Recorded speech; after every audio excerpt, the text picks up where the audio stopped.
Welcome to Stuck in the Middle with Palan, the podcast where we explore issues of uncertainty, ambivalence, and gray areas where real thinking happens. It's here where we test assumptions, expand perspectives, and challenge ideas. It's a contest of ideas. If you are new here, please don't forget to hit the bell icon and subscribe to the podcast to keep the meaningful conversation going.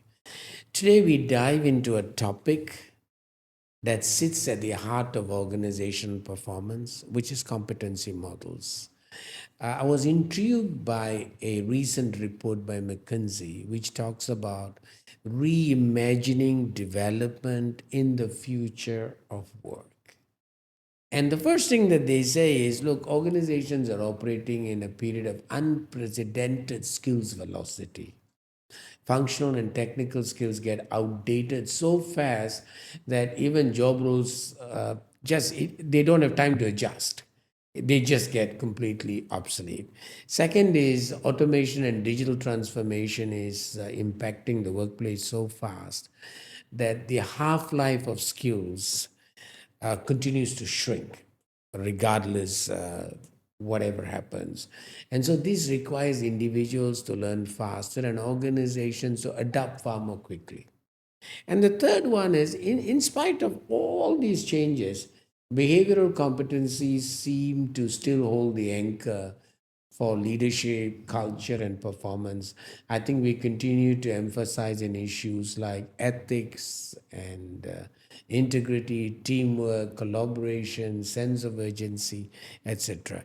But McKinsey report, one of the key points where they argue is organizations have to move from traditional systems, training systems, to personalized learning ecosystems. Primarily, they say that we have to move from rigid job based structures to agile skills based organizations. And finally, they have this very important comment that competency models must shift from static documents to dynamic data driven frameworks, and we embed them in day to day decision making, because without that they are going to just remain static. And without clear and future ready competencies, one of the things that McKinsey says is organizations cannot build the capability, culture, or agility needed for the future of work. So today, we're going to dive into that important question: do competency models still matter? But before we do that, I'd like to introduce my guest today on the podcast. You have two outstanding guests, one person who works within an organization, and one person who is largely assisting organizations in a consulting capacity. My first guest is Ms. Tarana Gulchand Ramchand, Director of Professional Standards and Qualifications, Securities Industry Development Corporation, part of the Securities Commission Malaysia. Welcome to the podcast, Ms. Tarana. Thank you, Tansri. Thank you for having me. Thank you. She has years of experience, and I was also kind of a little bit intrigued and surprised when she said she's also a chartered accountant, and she's also been in academia with Taylor's. So we are delighted to have you here. And of course, joining us from the other guest is Adjunct Professor Dr. Subra, Group Chief Talent Development Officer from Cyberjaya Education Group, a leader deeply immersed in the world of competencies, has done consulting work in many different countries in the Middle East and in ASEAN and in Asia. And welcome, Subra. Thank you. Sure. I just wanted to first of all tell you that many years ago I wrote a book, Competency Management, a Practitioner's Guide. If I remember the year, that was 2002 probably, Right. which is 23 years ago. So recently I had an opportunity to relook at the book, and I was a little bit surprised because everything that I had on that particularly on the functional and competency side, Right. was possibly dated. Right. But I didn't have the courage to rewrite another one because I didn't have the same level of work practitioner knowledge that I had at that time. So the first question that I would like to have to both of you is, do competencies still matter in a rapidly changing world? And if they do, how do we reimagine competency models in this new world of work? Maybe we get started with you, Tarana. Thank you, Tansri. Personally, I think competency models are still relevant. There is still the need to have a basis of recruitment, of talent hiring, of setting a certain standard of the kind of individuals you need to have in an organization. Because having people in an organization is you have different levels. It's not only the middle management or the senior level. You've got the fresh graduates who enter the industry Sure. as well. Sure. So there is a need to have the criteria for different levels. Sure. So if you don't have a competency model, I'm afraid organizations will have difficulty in terms of later on doing career progressions, to do performance evaluations, to even decide training programs or even capacity building programs that are needed for different levels of individuals. Because I'm sure we are all aware that programs are developed at different level. Foundational programs, you've got the CPE programs, you've got the many different level board programs. So I think those are needed, and those need to be decided. And if there is a model, right, it helps the L&D department or even the HR department of any institution, the leaders of the institution, to understand and to know, okay, I need a certain competency for this particular job. So that is important. But I think what needs to change in a competency model is the updating, upgrading, and the review. You see, because I think a lot of competency models are left static. Sure. Right? Sure. So like what you said, Tansri, dynamism in a competency model is definitely something, it's key. Yeah. Can It's I key. interrupt there for a moment? Sure. Because you represent SIDC. Yes. And I think Securities Commission had this wonderful mandate at that time. They wanted to manage the talent shortages that might happen from an industry perspective. Yes. So from an industry perspective, how do you actually reimagine development in the future of work? Because I feel that with AI and with automation and digital transformation, a lot of these jobs basically get dramatically altered. The skill sets required for these jobs get out. Of course, we want someone doing origination in the in your field. Yes. We want that person to be ethical. Of course, we want that person to be communicative. But when you go back to some of those functional and technical skills, Yes. they go through rapid change, don't they? They do. They definitely do. And I think that's where the uncertainty lies. I think AI has brought about uncertainty. Excuse me. And I think in terms of equipping the gaps, number one, we need to know what are those gaps. Sure. Right? We need to know what are those gaps. And equipping the industry, or more so the capital market industry, is not easy. The individuals that we wish to equip are very busy individuals. Yeah. So the programs, all the certification programs that you come up with, the public programs, are generally something that we need to make sure goes well with them. It is up to they can absorb it in a way that they are ready to absorb. For example, these days, nobody wants to come for a program 5 days in a row. Sure. No way. Nobody has that time, commitment to be 5 days. One day, okay, half a day, more or less quite nice. People don't mind spending half a day to listen, but how much can you impart in half a day, right? And usually a half a day program is very surface driven, perhaps awareness, So you're talking about chunking and micro credentialing it. Definitely. Micro credentials is the way to go. e-learning programs are also the way to go because people learn at their own pace. They can do it at any point of time. If they have some time during the weekend, they can do it after work. It's really at their own It pace. also works both ways Yes. because if I find a guitar next to me and then all of a sudden if I find the program very boring, I better start playing the guitar. Yes. People have a chance to opt out as well. Yes, You made a absolutely, very Tan Sri. important comment. They're very busy individuals. Yes. And I remember Dr. Subra and a couple of us, we were involved in developing the industry standards for SIDC when they set out. Right. Oh boy, it was not easy to get interviews with them. They would set a time, and then when we'll end up there, they are not there because they've had a customer, and the Yes. customer is king. They've had, and it's about time is of essence. Yes. So they were very busy. Yeah, I understand that. Subra, what do you think, Dr. Subra? Yeah, continuing from what Tarana has said, I think, of course, is evolving, and AI is an amazing tool. It helps automate and digitalize content. Repetitive work, routine work is now simplified. It enables the way that we work right now. Having said that, human judgment, leadership, emotional competencies are also very critical. Yeah, and This which is AI where- cannot provide. Yeah, this is where the competency model and framework guides organization in hiring, in development, in also performance, and also in terms of the succession planning and so on.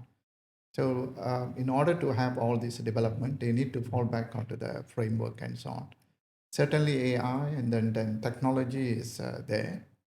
And as like what Tantri and Tirana has mentioned, that it's evolving. So competency framework or model, it's not static framework. It is the living document. So when we say living document, that it has to be adapted and modified as the progress in the industry and also the organization. And there are many success stories, those organizations who use the competency framework and the development. You can see in the improvement in hiring, targeted development, and also the coaching and feedback based on the performance and so on. Well, thank you. Yeah. But I think the most important thing is pause and reflect. Yeah. But unfortunately, the world is a busy world, and depending on what the industries are, some industries are exceptionally busy, and you don't have time for pausing because if you pause, you've lost. You've lost. So you pause and reflect. So it's the trick is in finding the nuances of how to pause and how to reflect. Yeah. But I think it's in competency models, I think from what both of you say, it's a shared language for talent, culture, performance, hiring, whatever it is. And if an organization wants to stay competitive and productive, I think competency models are important. Yeah. Absolutely. But I think, Tan Sri, what needs to be done is the updating of the competency model must go with the trend. Yeah. So where we are heading. So, I know we are busy individuals, but some amount of research, some amount of making yourself aware of what's coming is still very, very important. Going back to your world of chartered accountancy, the standards are set by the body, right? Yeah. So to a large extent, those standards would guide us, certification. Yes. So when you achieve a certain standard, you are certified to be able to do something, right? Yes, that's right. But when you get into a day-to-day issue of an industry skill, which is not easily can be certified, that's when the challenge arises. Yeah, but if I can share just a little bit about SIDC, the certification programs that we do is not like a chartered accountant, because that's like a professional qualification. These certification programs are quick enablers for you to upskill and upgrade yourself fairly quickly with an assessment embedded. Sure. I think in any program, even a public program for that matter, if you don't embed some pre-post questions, some assessment, we're not sure whether were you even with us. Yeah, Yeah. and it's not challenging either. Right? It Yeah, doesn't give that's you the right. motivation. But having said that, I think one of the things that McKinsey talks about is skills velocity. Yes. And he says functional competencies just get impacted with technology and workplace shifts. And I think they say it's accelerating, and the half life of skills is shrinking. Yeah. It's really shrinking. Work is becoming interdisciplinary, adaptive, and digital. So, when functional competencies are sh- kind of, let's say, getting obsolete or getting outdated faster, what would you think that organizations can do? Yeah, I think that's really, I think, very important question on the functional, Yeah. the skill base, like even you refer as an accountancy or engineering or any other technical skills. What's happening is that it is we have the solid ground foundation on the skills It's a or the threshold. technical It's a it threshold is there. So what's competencies. happening Yeah. is very hybrid kind of approaches whereby you may have that your foundation, the threshold skill sets and so on, but we need to leverage on what's happening outside the AI or the digitalization and so on. For example, if a sales and a marketing professional, traditionally they are skilled in promoting the program, products, and campaign and so on. That would be their approaches and a skill set that we expected. But with the AI or the technology in, now they are able to identify the type of customers profile, and they can target their promotion campaign and so on suit to their target audience. Sure. So what is required over here is the data analytics, digital knowledge, and all the skill that require on that the technical literacy and so on. So it's a combination of what you have, the like what Tansi mentioned, threshold competencies is complemented with these tools that is available, and this is what that way forward. So I think it's just refinement and also to see things in a different perspective. But they also, while Subra, just sorry to interrupt, they also need to be able to prompt AI Yeah, to give them the right information, Absolutely, right? So you're that's a right. skill that they have to learn, right? Yes, Yeah, they do. I mean, I think technical skills, of course, they're still very important. It's a important competency, but I think it's about the preparedness of people to embed AI. So the AI literacy of it needs to be there. Like what you said, prompting AI is also in a way a skill. If you ask the wrong questions, you're going to It get gives you wrong something else, answers. yeah. And I think we all know generative AI. They always have a disclaimer there. We make mistakes. Correct, You know. So Yeah. I think for that, as someone who's using AI, we also need to be to a certain extent equipped, to know that what we are getting, the product, the information, is it indeed even accurate? So I think that skill is still needed, so it's about embracing it yet using it responsibly. I think that's the way And forward. I think also take into consideration the organization perspective and the industry perspective and the national perspective, Yes. so that we know where the competitiveness is. Yeah. But interestingly, what McKinsey report also talks about is behavioral competencies primarily are the anchor for leadership, culture, and performance. I remember my early days of research into the competency world was the McClellan article, Competencies Do Matter. And he said it's behavioral competencies that are differentiating. I might be a good welder, I might be a good brain surgeon, but what differentiates me to be a great one is the behavioral ones. It's trust, integrity, communications, etc. So, how do you think we embed these behavioral competencies into development, Tarana? Behavioral competency is the most important to me. I feel. It's been around for decades, like what you say. But it 10 looks very simple and Yes, subtle, and but it is the most difficult to cultivate Yeah. because it's stemmed from personalities. Yeah. It is stemmed from your values, your belief system, the way you're brought up. So it's a lot to do with that. So to cultivate, to inculcate good behavioral competence it's really difficult. Having said that, there are programs. I mean, we have programs for communication, to communicate better, stakeholder management, integrity. But in order for someone to absorb, to make a change, is the issue here. To get into the to system, get into the system, because you need to be vulnerable enough to, first of all, accept the fact that I need a change in this area. Exactly, You know, and are people willing to do that? You know, are people, you need to introspect, and introspection can be a chore for Yeah, a yeah. lot of people, Self-awareness especially is a for huge, yeah. senior individuals, you know, those who've been around for a long time, and when things are changing, you need to change in your behavior. It's going to be difficult, but it is something that we think at SIDC it's very, very important. So there are programs that we do run, because behavioral competency is something that's embedded in our industry competency framework as well, ICF, which has been under the SC and SIDC. So it's there. So there is no way that we have no way to ignore it, right?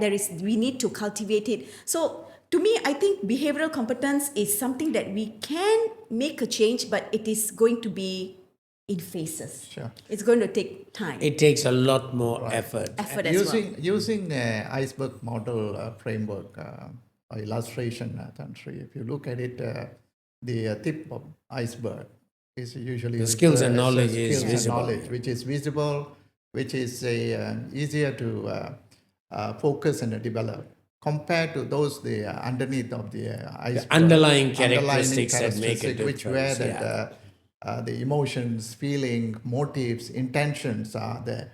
But having said that, but these are the differentiating Yes. factors, behaviors that differentiate the performers and the non-performers. You see, so I think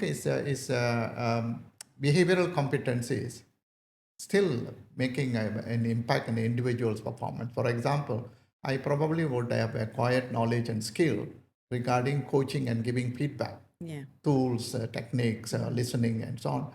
But I still need to develop on how do I demonstrate the empathy. I listen. I mean, to understand why that particular staff is behaving in that manner. How do I can empathize with them? You know. So that's all these things and get them to change. Yeah. Which is I think the core to all is the trust as well. Building trust is also a behavioral competency, Obviously. and a lot of leaders need to have with their subordinates. Sure. Because if you can cultivate the trust, it will increase productivity in leaps and bounds. And because people trust you, people know your vision, your mission. They know that you will be there for them to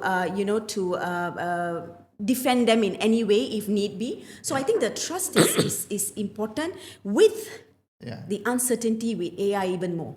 so a behavioral competency model has to fit in with the culture of the organization Yes, and the definitely. industry. Yeah, that's right. Because obviously, if you go into some very fast moving consumer goods industry, it's a sense of urgency, it's a bias for action, it's initiative, it's proactive. So those are behavioral competencies that become very important in the financial services industry. Integrity and trust is so critical. Ethics, and yes. there can be no in between. It's either a yes or a no, whether you demonstrate trustworthiness or you don't. So assessments become a lot more stringent. So having spoken about this, one of the things that McKinsey says is there's a growing premium on social, emotional, and cognitive skills, and I can relate to that because every time I go to my general practitioner, medical practitioner, and I find that sometimes I take all kinds of self-medication, which is not recommended, but I do Actifast just to get over quickly. And then I get to see my medical practitioner in just a couple of minutes of talking to him, and I get better. And I think his art of communication, which makes him an incredibly good doctor. So how do you judge, Subra, organizations can be successful in social emotional cognitive skills development in an organization? I think this is going back to the competency framework that or the model that have been developed.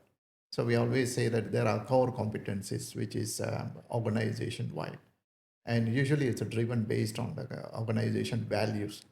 For example, is whether it is teamwork, whether it is the communication, whether it is. Lovely. So it is all these things elements are embedded and communicated across the organization to create a culture for that particular organization. You use the word embedded, so Yeah. I want to move on to the fourth question. Many Yeah. organizations have competency models, Yeah. but they don't embed them into their day-to-day operating decisions. And I remember that we had a software company which we kind of divested some years ago, and we had a very powerful competency module there, and we always found that organizations just failed to embed them into day-to-day daily decision making, and that's the biggest mistake organizations make, and organizations continue to make these mistakes.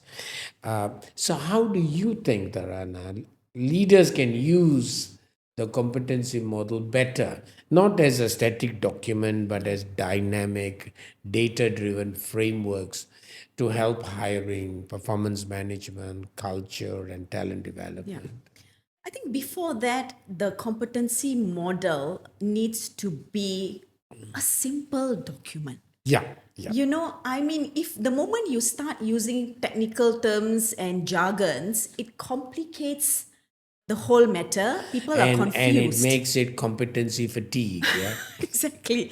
And it becomes a HR artifact. Sure. You know, Sure. it's just there because you needed to do it, Sure. but no one's using it. Nobody Sure. actually even probably even knows of its existence. Sure. So I think it's about, first of all, coming up with a model that makes sense, that it can be adopted at every level. Sure. Because we must always acknowledge the fact that our industry or our organization are made up of all levels.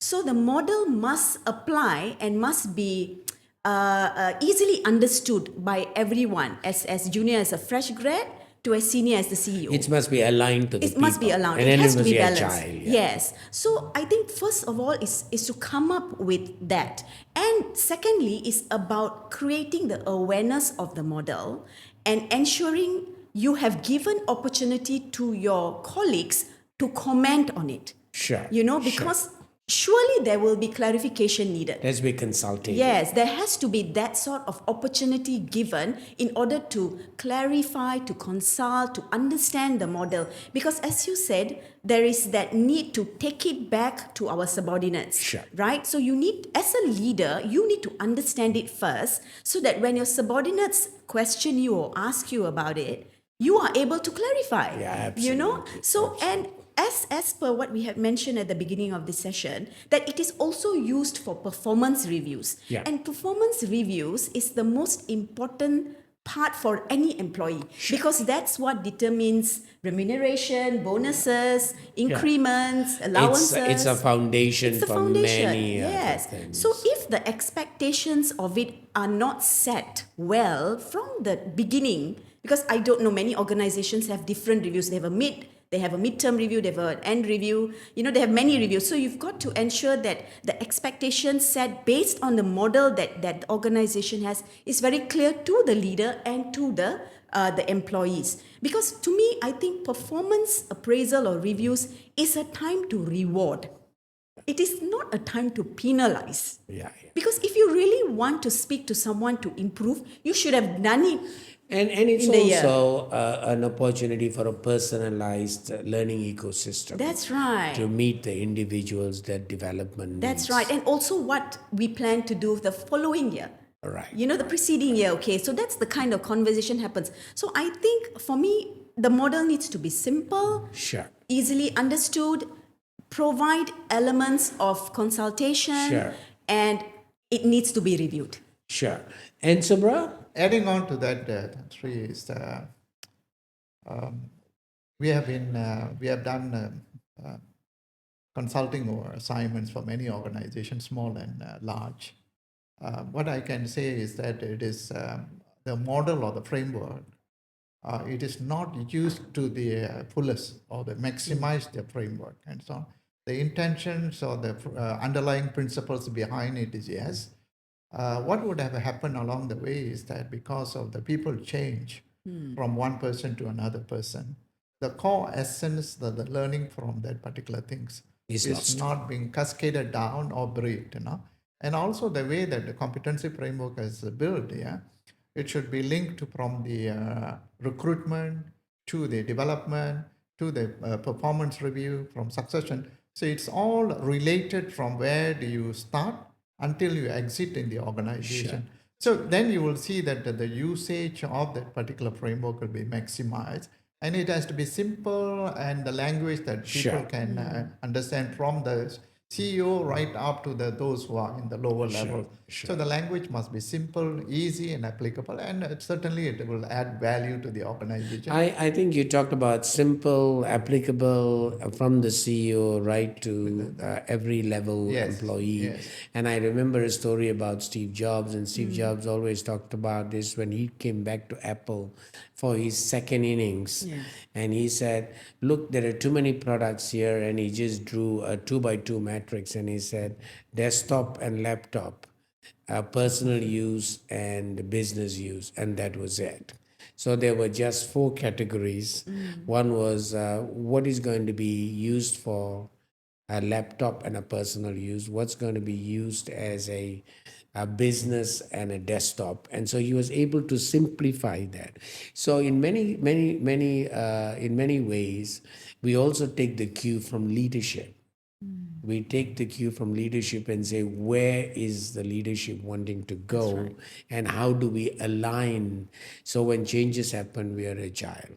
Well, let me come to the final question. So if you are advising your CEO and say for the year 2030, and your CEO says, what is that one most human, one of the most important behavioral competencies that employees or humans require in our organization, what would you say, Tarana? Actually, there are many, Tansri, but I will But tell just you one. say one. Always they say it's very difficult to prioritize and focus. So just one. For me, it's adaptability. I think adaptability is the way to go because of the changes that are rapidly happening. I mean, adaptability is a competency even now we ask for. But I believe in the future, the degree of it is going to increase. You are going to place a high emphasis on this competency because of the way we are going. I mean, there is so much that we don't know still.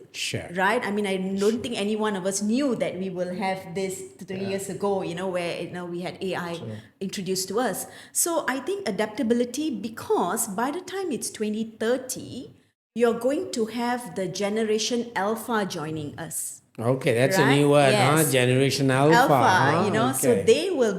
they would have graduated and probably doing their internships. So they will be joining the workforce. And it's not only about adapting to technology, but it's also adapting to different work culture that this new generation is going to bring. And a different way of life perspectives. Absolutely. Yeah, the way they see life is very different. yeah. Definitely. Well, thank you very much. And Dr. Subra. I will go for the learning agility because Of it's course, yeah. unlearn, relearn, and learn. Continuous learning is very critical for moving forward. As we have been discussing, that changes that is taking place, AI playing very important role. Technology is a day-to-day kind of use, and I think we must be prepared to acquire new knowledge, new skills, and so on. And to less worry about this getting obsolete in the role or the skill that we have. I think if we continuously embrace new things and encourage new learning and open to the changes that is taking place, I think that you still will be relevant and contribute to the organization success as well. And so on. Certainly. I would like to just talk about Sir Ken Robinson, who talked about schools. Do they really teach? And Ken Robinson said, when you go in for a 4-year degree program, you get a degree, but is that what's the key? Or is it lifelong learning? Yeah. And I think in another podcast, we had the Vice Chancellor of the University of Cyberjaya, Professor David Whitford, who talked about value added education. He said it's not necessarily the output, but the outcomes. Yes. So you could have two people joining a university. One is a top scorer, and another is a average kind of a person, but both of them, it depends on how much they've learned. So I think that's what's important, because in the future of work we are reimagining development. Absolutely. And we are talking about moving away from traditional learning to personalized learning ecosystems, to agile, skilled organizations. Well, wonderful having both of you here. So we looked at reimagining development in the future of work. Do competency models still matter? And we said, despite the skills velocity, behavioral competencies do still matter. And I remembered something of a quote that I picked up from one of those books many years ago. It's easier to hire a squirrel than to teach a pig to climb a tree, because when you try to do that, it irritates it and it frustrates you. But of course, hiring basic foundation goes back to a threshold skill and a differentiating skill. So thank you so much for being here, and I look forward to continuing the conversation. And to those of you who are here, thank you for being here, and don't forget to hit the bell icon and subscribe to the podcast. Thank you. Terima kasih.